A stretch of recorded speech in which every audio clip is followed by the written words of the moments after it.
Na katerem delovnem mestu ste trenutno zaposleni in katere so vaše glavne delovne zadolžitve? Torej, zaposlen sem na delovnem mestu višjega predavatelja na Univerzi v Ljubljani, Fakulteti za pomorstvo in promet.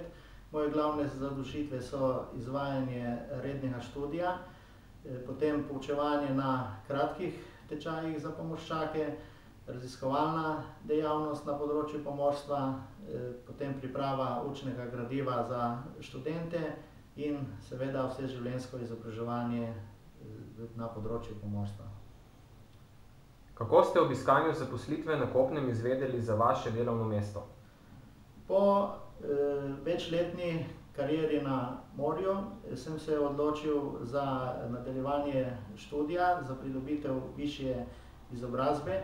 Takrat sem bil zaposlen kot poveljnik vlačilca na v Luki Koper in tekom študija sem ugotovil, da se bo kasneje pojavilo prosto delovno mesto na tej inštituciji. Kako dolgo ste že zaposleni na sedanjem delovnem mestu? Ali lahko na kratko opišete vašo karierno pot do danes? Torej, na tem delovnem mestu sem zaposlen že 15 let. Pred tem sem plul na raznih ladjah, različnih velikosti in različnih tipov. Katere izkušnje in kvalifikacije ste imeli pred prijavo na to delovno mesto?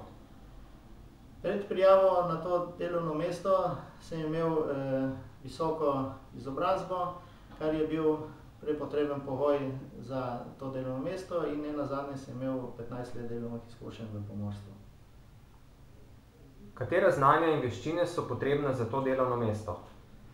Za to delovno mesto je potrebno spet poudariti, da je neobhodno predhodno znanje z ladij, se pravi, prednost naj bi imeli tisti, ki so prej pluli, ker je potrebno tudi razumevanje vseh podrobnosti, katere se potem predavajo.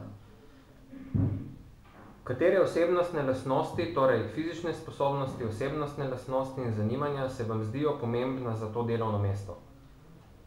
Tukaj bi predvsem poudaril odprtost, namreč delo z ljudmi, posebej mladimi, je zelo pomembno in zato lahko neustrezen karakter negativno vpliva nanje. Seveda pa tukaj je potrebno izpostaviti tudi fizično kondicijo, kajti včasih je potrebno tudi po več ur biti na nogah in predavati, kar ni ravno prijetno. Ali vam je delodajalec na tem delovnem mestu nudil kakšna usposabljanja in katera so to bila? Torej, pri tem delu je potrebno vseživljenjsko učenje in obvladovanje vseh znanosti, ki pridejo v tem trenutku ven. Jaz sem se največ izpopolnjeval na posebnih tečajih na World Maritime University. To so bila posebni specialni tečaji za obvladovanje kakovosti, potem za obvladovanje nelegalnih dejanj na morju in pa ravnanje z nevarnimi snovmi, seveda pa se non-stop izobražujem tudi prek spleta. Kako poteka vaš delovni dan in katera so vaša običajna opravila?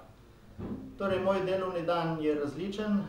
Največkrat je sestavljen iz kontaktnih ur z rednimi študenti ter seveda potem posameznih ur s posameznimi študenti, pripravo učnega gradiva ter raziskovalnih dejavnosti. Ko pa imamo kratke tečaje, sem pa cel dan s tečajniki. Kaj vam je pri vašem delu najljubše? Torej, pri mojem delu je najljubše ta dinamika dela, se pravi stalni stik s študenti, posebej, ko jih vidiš, kako pridejo čez kakšno leto ali dve nazaj na kratke tečaje in lahko spremljaš njihov profesionalni napredek. Seveda pa je tudi pomembno raziskovalno delo. Ali ima vaše delo tudi kakšne večje slabe strani? Večjih slabih strani tukaj ni, obstaja edino nevarnost, da če nisi v stalnem stiku s prakso, da te čas povozi. Kako mislite, da se bo vaša poklicna pot razvijala v prihodnje?